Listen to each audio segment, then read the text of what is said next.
Hawks just hired former assistant coach for the Philadelphia 76ers, Lloyd Pierce. And I don't know much about him. I had to read up on him, had to do my homework on him, and saw the press conference. And if you haven't seen it, here's a little insight to what he's about. It's always going to come through how competitive you are. It's been our DNA in Philadelphia. It's my DNA as a coach and as a person. You think of sport, you think of basketball, and the first thing you should think of is competition.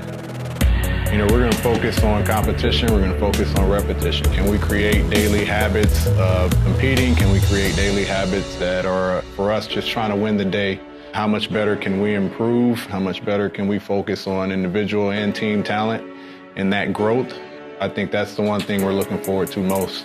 It's going to require a lot of hard work, but the process is just starting for all of us. It's part of my journey.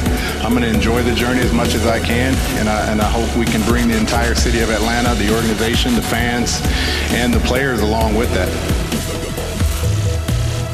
By the way, let's go ahead and give some credit to Mike Budenholzer. I think he's in a perfect situation in Milwaukee with the talent that he's possessed, and I think with his offensive mind, he'll be able to create more space, and that team will be more dynamic come next season.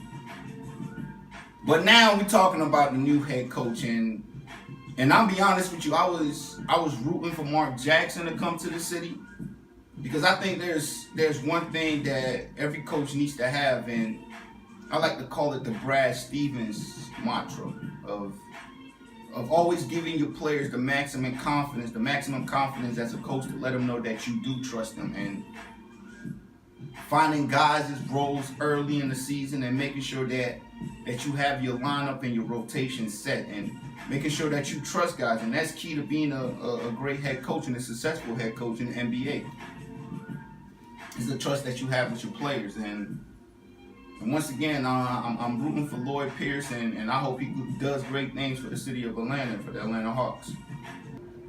As much as I love and support the Hawks, I've been supporting the Hawks since the Mookie Blaylock, Steve Smith, Christian Laettner, the Dikembe Mutombo, Allen Henderson days. Thursday night, June 21st, is a huge night, because the last time the Atlanta Hawks were in this position in the NBA draft was 2005, and they missed. They picked Marvin Williams with the second overall pick, and Aaron Williams, and then Chris Paul. I felt that year that Chris Paul should have came to Atlanta, and this ain't 2020 hindsight. But the reason why Thursday night, June 21st, is so big, and I don't know if people are really looking at it as such a huge deal. I know the Atlanta Hawks fans are looking at it as a huge deal, because it is a huge deal.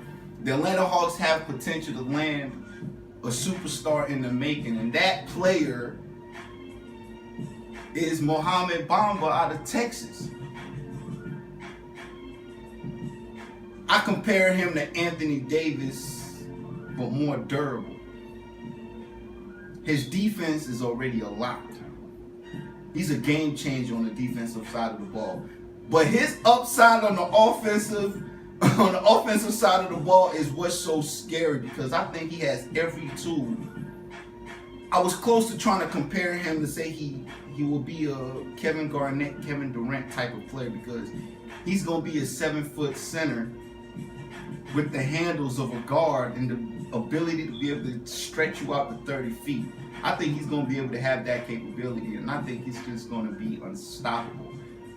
I'm happy the Hawks have the potential to get a player where Hawk fans could come to a Hawks game in Phillips Arena and actually be wanting to see the home team play, instead of so many teams, all these marquee teams coming to the city and everybody want to see them instead of watching the Atlanta Hawks.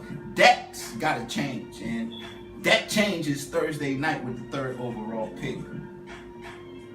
And I know the Hawks, they're already on board. He just had a workout early last week, and that's where the Hawks need to go with that 3rd overall picks. No question asked. It should be no debating. It should be no conversation within management. I think they should already be locked in, ready to turn that card into Adam Silver and say, this is what we going with, coach, because I put my stamp on him. And the second most important thing that the Atlanta Hawks have to do this offseason is put an offer sheet on the table for Mario Hezonja, the Croatian player who was drafted 5th overall in the 2015 NBA draft. And I honestly believe for the past couple seasons, for whatever reason, he's been in the doghouse in Orlando. And I've been very critical of Orlando's scouting management team, whatever the case may be, because it seems like they always let go of young, uprising talent, or maybe they don't see talent. Take, for instance, Victor Oladipo. I was shocked when they traded him to OKC for Ibaka in that package.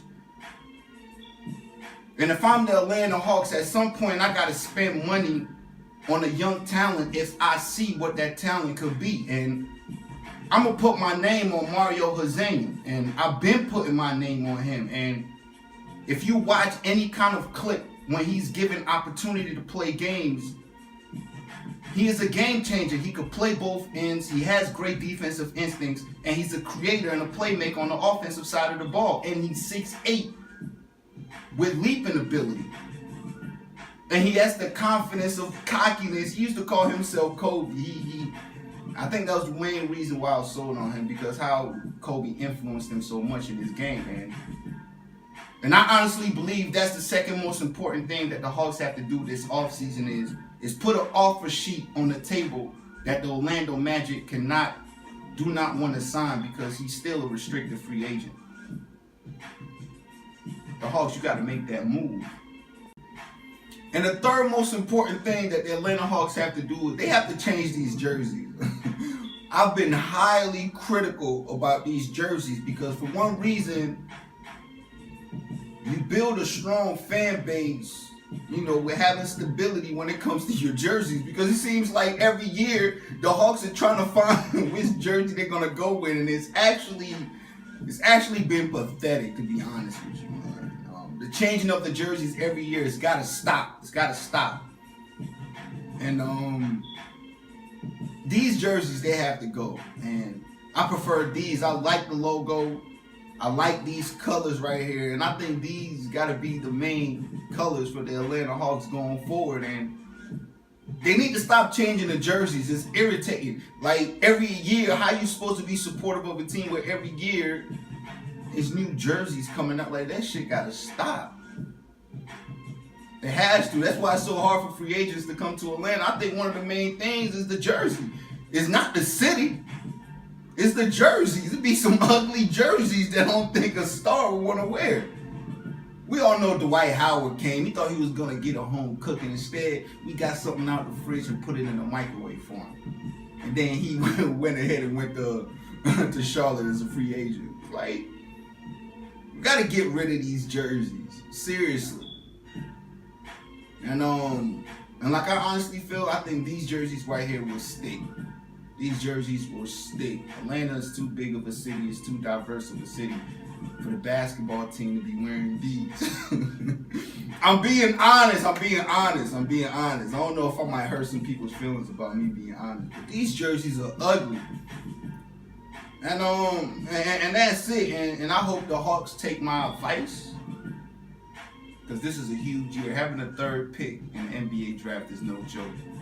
And the last thing I want to say, though, speaking of the Hawks, 1998, March 27th, Michael Jordan's last game in Atlanta was played in the Georgia Dome, with attendance is over 62,000. And for whatever reason, the Atlanta Hawks, the NBA, nobody has this video. I've been trying to find it because I remember watching it, and I just want to reminisce and see that video. But for whatever reason, it's not online. That's the most populated, most games, the most game that's been attended in NBA history.